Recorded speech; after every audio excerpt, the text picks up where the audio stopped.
다른 지역에 있었을 때는 잘 몰랐는데 제가 제주도에 있었을 때하고 여수에 있었을 때의 그 느낌, 체감은 정말 내륙과 그 해안가라는 그런 것이 확실하게 체감이 됩니다. 바다는 늘 변화무쌍하고 언제 어떻게 무슨 일이 일어날지 모른다라는 것을 지금 내려와서 새삼 깨닫게 되는데요. 항상 제가 목양실에서 이렇게 경도 쪽을 바라보면 어떤 날은 안개가 낀 날도 있고 어떤 날은 바람이 세차게 불 때도 있고 파도가 높이 칠 때도 있고 어떤 날은 배가 많이 돌아다니기도 하는데 어떤 날은 배가 한 대도 없이 그냥 파도만 치고 있는 바다를 바라볼 때도 있습니다. 이것은 다 날씨의 영향 때문이겠죠. 풍랑주의보나 아니면 파도가 높으면은 배가 움직이지 못하게 또 이렇게 조치를 취하지 않습니까? 그래서 바다에 계신 분들은 늘 날씨 예보에 민감합니다. 우리가 이렇게 봤을 때는 괜찮은 것 같은데 그 기상청에서는 풍랑주의보 내려버리고 태풍주의보 내려버리면 꼼짝도 못하듯이 그 예보에 따라서 바다에 나가서 조업을 할 수 있느냐 없느냐가 결정되기 때문이죠. 그런데 바울의 시절에는 일기예보라는 것 자체가 존재하지 않았습니다. 수년간의 경험을 바탕으로 오늘은 배가 움직여도 되겠다, 오늘은 순풍이 불겠다, 오늘은 안 되겠다, 이렇게 결정을 했던 것이죠. 오늘 말씀은 바울을 로마로 압송시키기 위해서 배를 타고 이동을 했습니다. 하나님의 사람보다 사람의 말을 믿었던 그 결과물이 오늘 본문을 통해서 말씀하고 있는데요. 오늘도 우리에게 주시는 하나님 말씀을 통해서 바로 듣고 바로 깨닫고 바로 행하는 말씀의 신앙을 갖는 믿음의 성도님들이 되길 간절히 소망합니다. 먼저 그대로 믿어야 하는 것입니다. 바울은 미항에서 바람이 심상치 않은 것을 알고 조금 더 머물 것을 요구했습니다. 그러나 바울의 말보다는 경험이 많은 선장과 선주의 말을 듣고 백부장 율리오는 출항을 결정하게 되었죠.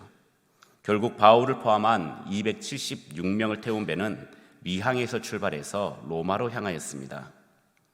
베닉스에서 겨울을 나기 위해 미항을 떠나 바다로 나오니 마침 남풍까지 수운하게 불어 기분 좋게 항해를 할 수가 있었습니다.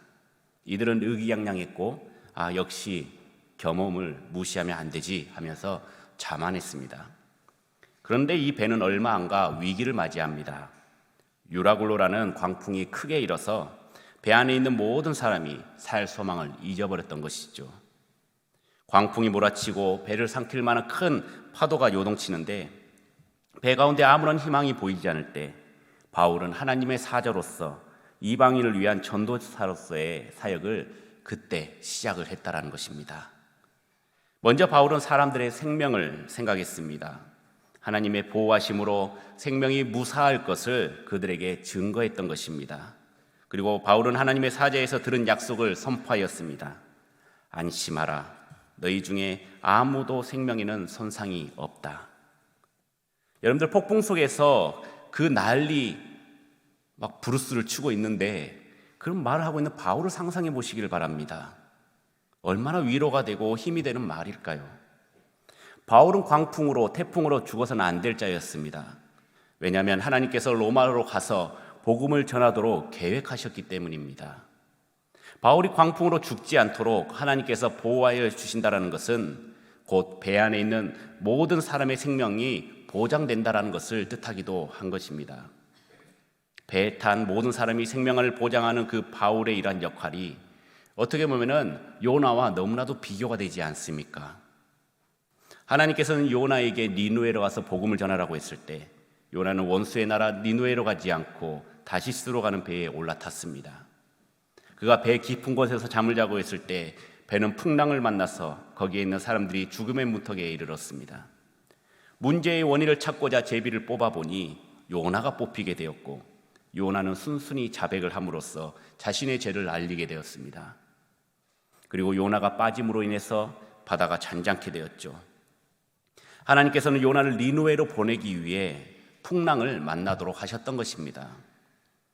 요나는 자신의 눈에 그 배에 탄 그 모든 사람이 죽을 수도 있었지만 바울로 인해서 로마로 가는 그 배에 탄 모든 사람은 바울을 통해서 생명을 얻을 수가 있게 된 것이죠.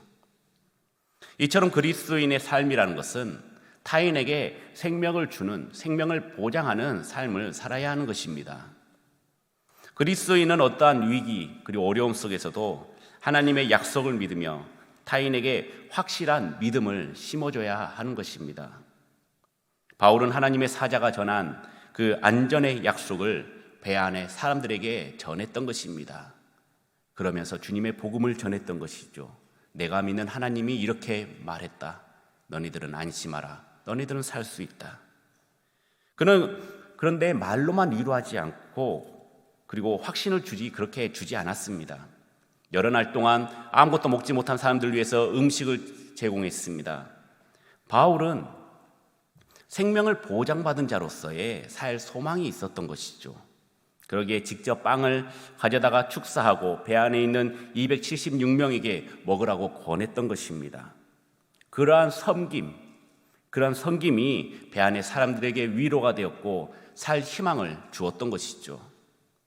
만약 바울의 사자의 말을, 하나님의 말씀을 믿지 않고 자신이 말한 것을 긴가민가 하면서 아이고 하나님 지금 이렇게 빠져 죽게 생겼는데 이게 무슨 말입니까? 말도 안 되는 소리 하지 마십시오. 지금 당장 파도를 멈추게 해주시고 바람을 멈추게 해주셔서 잔잔케 해주세요 라고 그렇게 기도했다면 불안해서 빵을 먹을 수가 있겠습니까? 계속해서 애걸복걸하면서 하나님께 기도를 했을 것입니다. 그러나 바울에게는 확신이 있었습니다. 이 풍랑에서 건져 주실 거라는 믿음이 있었던 것이죠. 그렇기에 그런 난리에도 부릅쓰고 빵을 가져다가 하나님께 감사하고 사람들에게 나눠주며 봉사했던 것입니다. 사랑하는 성도 여러분, 바울은 지금 신분은 죄인의 신분입니다. 로마로 압송되는 상황 속에서도 살 소망을 잃었던 배 안의 사람들에게 믿음과 섬김의 모습으로 용기와 확신과 위로를 주었던 것입니다. 우리 믿는 그리스도인들도 하나님의 말씀을 확신하는 가운데 그것을 확신만 가지고 하는 것이 아니라 섬김을 통해서 드러나야 하는 것입니다. 절대적으로 하나님을 믿는 믿음으로 우리의 말과 행동의 확신과 신뢰를 얻어서 많은 영혼을 하나님께 돌이키게 하는 믿음의 성도님들이 되시길 주님의 이름으로 축원합니다. 계속해서 우리는 말씀이 생각나게 해야 합니다. 이 사람이 어떤 사람인가 판단하는 것은, 그리고 그 기준은 그 사람이 어떤 생각을 가지고 있느냐에 따라 좋은 사람 또는 나쁜 사람으로 구별할 수가 있습니다. 성경에는 말씀대로 살지 않아 실패한 인물들이 많이 있는데 그 중에 대표적인 인물은 바로 가룟 유다입니다. 딱 이름부터가 배신자라는 느낌이 들지 않습니까? 그는 다른 제자들보다 부당한 대우를 받지 않았습니다. 그리고 예수님께 미움을 받았던 것도 아닙니다. 오히려 중요한 직책인 회계를 맡아서 일했던 것입니다. 그러나 가룟 유다는 하나님의 생각이 아닌 마귀의 생각을 받아들여서 실패하는 삶을 살게 되었던 것입니다. 마귀가 주는 그 작은 유혹을 이기지 못하고 생각을 마귀에게 빼앗겨 버렸던 것이죠. 마음을 빼앗기니 어떻게 됩니까? 그 모든 것이 마귀에게 속한 자가 되어버렸고, 예수님이 십자가에 못 박힌 후 자신의 잘못을 깨달은 후에 어떻게 되었습니까? 그때도 용서해 주시는 주님의 말씀을 기억하지 못하고, 그리고 생각하지도 못하고 정죄하는 마귀의 음성을 쫓아서 스스로 목숨을 끊어버리고 말했지 않았습니까? 하지만 예수님의 제자 베드로를 보시기 바랍니다. 다른 제자들은 다 버려도 나는 버리지 않겠다고 했음에도 불구하고 3번이나 예수님을 부인하고 저주하지 않았습니까? 그런데 그렇게 저주했을 때 주님의 말씀을 떠올리게 되었고, 그리고 생각나고 회개했던 것입니다. 그때 예수님께서 하신 말씀이 생각나지 않았다면 베드로는 회개하지 않았을 것입니다. 평생 배신자의 소리를 들으면서 살아갔을 것입니다. 그때 잘못을 지적하고 마귀의 말에 집중했다면, 그 소리에 마음을 빼앗겼다면 베드로는 우리가 기억하는 훌륭한 베드로가 되지 못했을 것입니다.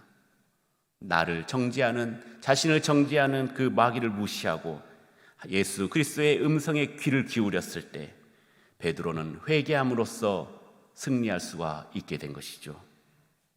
우리는 순간순간 닥친 상황 속에서 늘 하나님의 말씀이 떠올라야 합니다.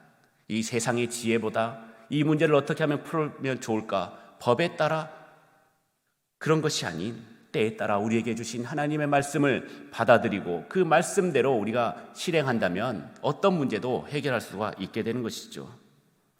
우리가 낮 예배 때 말씀을 나눴던 들으라 이스라엘, 쉐마 이스라엘이 바로 이겁니다. 유대인들은 아이가 어머니 뱃속에 있을 때부터 낮에 우리가 읽었던 말씀들을 들려줍니다. 이스라엘아 들으라, 하나님은 한 분이시니 마음을 다하고 힘을 다하고 하나님을 사랑하라. 만 3세가 되면 히브리어 알파벳을 가르칩니다. 그것이 숙달되면 곧이어 쉐마를 죽을 때까지 매일 일어나고 누울 때 2번 암송을 한다고 합니다. 유대인의 자녀가 세상에 태어나서 처음으로 접하는 영적 교육으로 어머니 무릎 밑에서 쉐마라는 단어를 배우고 노인이 되어 임종시에도 마지막으로 쉐마를 외우면서 죽습니다. 쉐마로 시작해서 쉐마로 마감하는 것입니다. 유대인들에게 있어서 이 말씀을 읊조리고 외우는 것, 이것은 그들의 삶의 일부분이 아닌 전체, 전부였던 것이죠. 그래서 이들은 모세의 오경을 옷에 달고 다니고 미간에도 붙이고 손목에도 붙이면서 항상 그 말씀을 외우고 또 외우고 마음속에 또 새기고 있다는 것입니다. 그렇게 되니 어떻게 되었습니까? 유대인들은 전 세계 인구의 0.22%에 불과하고 미국 인구의 약 2%를 차지하지만 역대 노벨상 수상 가운데 유대인의 비율은 22%에 달합니다. 경제학상의 경우 수상자의 37%가 유대인이라고 합니다. 교토상 수상자도 유대인이 25%고 미국 국립과학상 수상자도 유대인이 38%에 이릅니다. 1901년부터 2023년까지 노벨상을 받은 965명 중에 214명이 유대인이거나 부모님 2분 중에 적어도 1명이 유대인이라는 사실입니다. 이렇게 말하면 그럼 유대인이 개종을 하면은 우리가 복을 받겠네요 라고 하실 분들도 계실지도 모르겠습니다. 제가 말씀드리는 것은 그들의 신앙과 지혜를 어떻게 자녀들에게 물려주는지, 이들의 신앙 교육은 어떻게 했는지를 알고 그것을 본받아라는 뜻입니다. 유대교로 개종을 해서 그리고 야훼 하나님만 믿는 그런 신앙이 아니라는 것이죠. 고등학교를 졸업하고 대학 입학을 한 아들이 아버지께 얘기를 합니다. 졸업과 입학 선물로 자동차를 한 대 사주세요 라고 이렇게 얘기를 했습니다. 그런데 아버지는 아들에게 차를 사주지 않고 학교 기숙사로 바래다 주면서 아들에게 성경책 한 권을 주면서 틈나는 대로 읽어라 라고 부탁을 했습니다.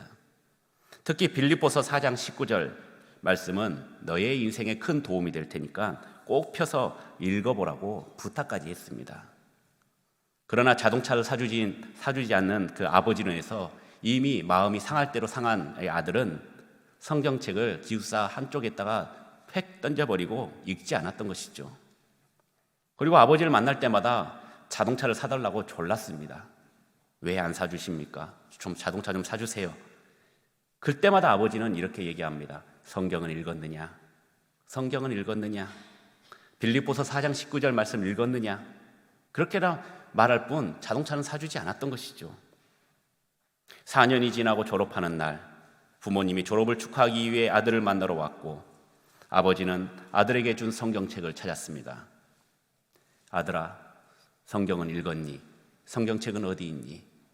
그러더니 저쪽 한국 구석탱이에 처박혀 있던 먼지만 자욱히 쌓여있던 그 성경책을 들면서 아버지께 드렸습니다.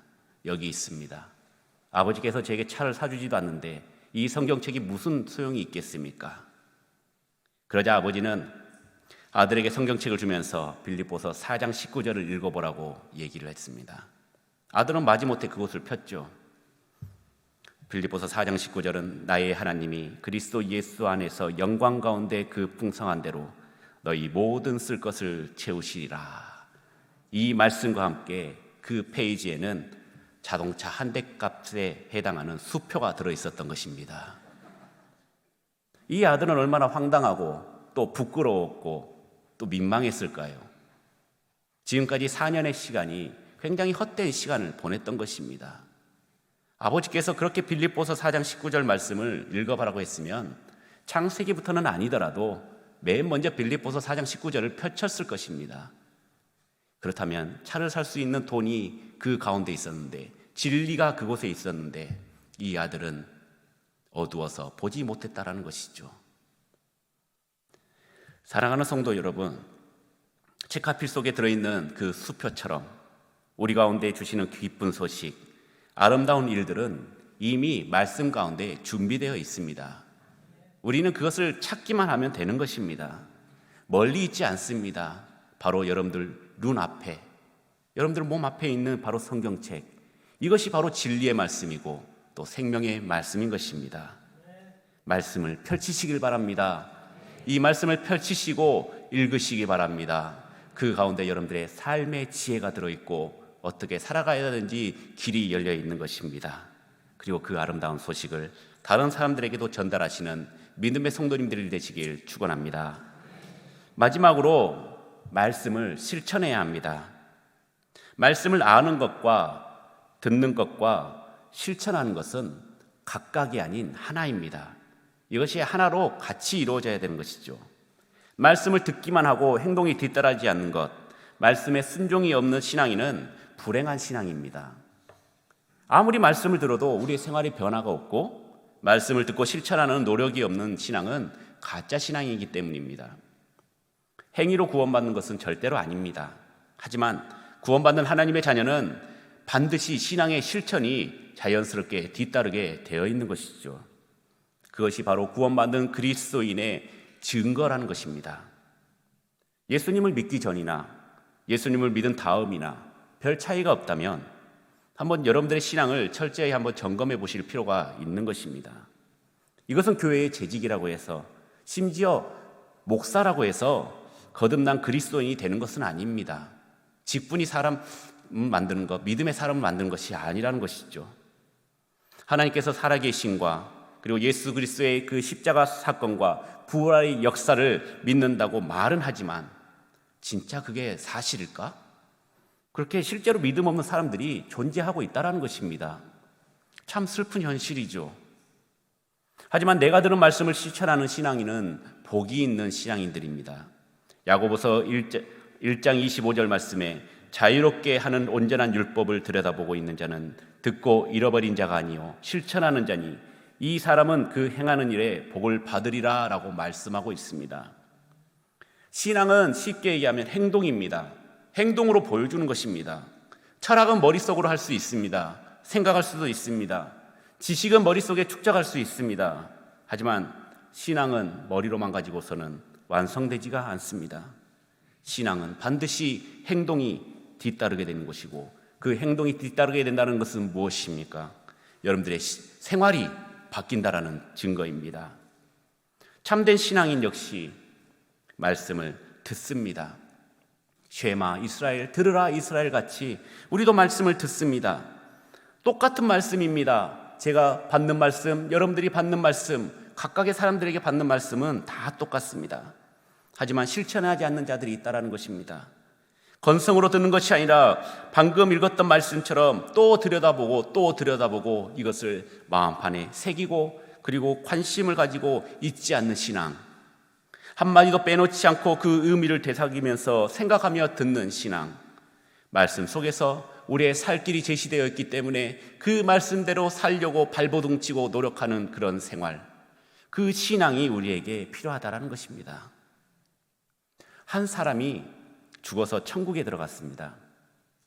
천사들의 막 환대를 받으면서 그는 그를 예비된 아름다운 나라의 집에서, 아름다운 하나님 나라의 집에서 살게 되었던 것이죠. 이 집에 있는 모든 것은 다 당신에게 주는 선물입니다. 이 땅에서 고생 많이 하셨습니다. 이제 천국에서 편히 쉬세요라고 천사가 이렇게 집을 안내를 해주고 있습니다. 하나님의 은혜에 너무나도 감사하고 너무나 행복했습니다. 왜냐하면 그는 항상 삶에 힘들었고 고생했고 가난했고 못 먹었기 때문이죠. 속으로 그래, 하나님께서는 내가 그렇게 고생하며 살았던 것에 대해서 이렇게 보상을 해주는구나, 이제 나는 잘 먹고 잘 살기만 하면 되겠구나 하면서 너무나도 감격하고 기뻐했습니다. 그런데 이렇게 집을 둘러보다가 그 아름다운 집 한켠에 작은 창고가 하나가 있었습니다. 무슨 창고인지 궁금해진 그가 천사에게 묻습니다. 저 창고는 무엇인가요? 그러자 천사가 잠시 망설이더니 대답을 합니다. 저 창고는 열어보지 않는 것이 좋을지도 모르겠네요. 그 대답을 듣자 더 궁금해지지 않습니까? 왠지 더 열어보고 싶고 뭔지 궁금해서 저 창고도 하나님께서 저에게 주신 선물 아닌가요? 그렇기 때문에 저는 열어볼 권리가 있는 것 같습니다. 라고 하니까 천사가 그렇습니까? 그러면 열쇠를 드릴 테니 한번 열어보시지요 하면서 열쇠를 건네주었습니다. 창고의 열쇠를 열고 창고문을 딱 여는 순간 그곳에 발견한 것은 어마어마한 양의 선물 꾸러미들이었습니다. 엄청난 양의 선물에 깜짝 놀란 그가 천사에게 이렇게 얘기합니다. 이렇게 선물이 많은데 왜 열어보지 말라고 했습니까? 라고 이렇게 묻자 천사가 조용히 그 사람을 보며 이야기합니다. 이 선물은 모두 당신을 위해 예비된 하나님의 선물이었습니다. 그런데 세상에 살 동안에 당신이 하나님의 뜻에 끝까지 순종하지 못해서 받지 못하고 놓쳐버린 선물들이 이곳에 보관되어 있습니다. 라고 얘기를 하는 것입니다. 만일 당신이 하나님의 뜻에 끝까지 순종하는 믿음으로 살았다면 당신의 삶은 이 풍성한 선물들로 인해서 누구보다 더 풍요롭게 그리고 누구보다 더 풍성한 삶을 살다가 천국에 왔을 것입니다. 라고 이야기했다고 합니다. 물론 이것은 누가 지어낸 짧은 예화입니다. 제가 천국에 가서 보고 듣고 온 것도 아니고요. 그런데 그 속에 우리에게 주는 메시지는 분명하다라는 것입니다.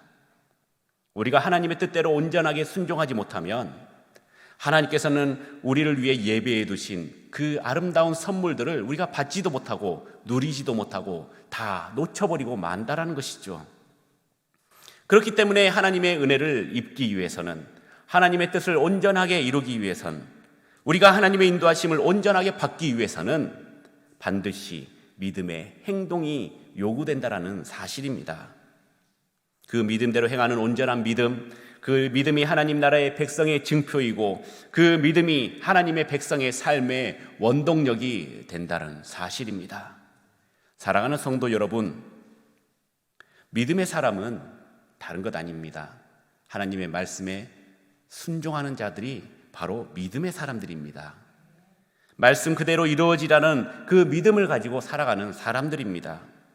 말씀대로 살고 그 말씀대로 하나님 나라를 선포하는 믿음의 자녀들이 돼야 되는 것입니다. 우리가 모두 하나님의 사랑, 이웃 사랑을 실천하는 성도가 되어서 늘 믿음으로 순종하고 결단하며 하나님께 영광 돌리는 우리 성교중앙교회 믿음의 성도님들이 되길 주님의 이름으로 간절히 축원합니다.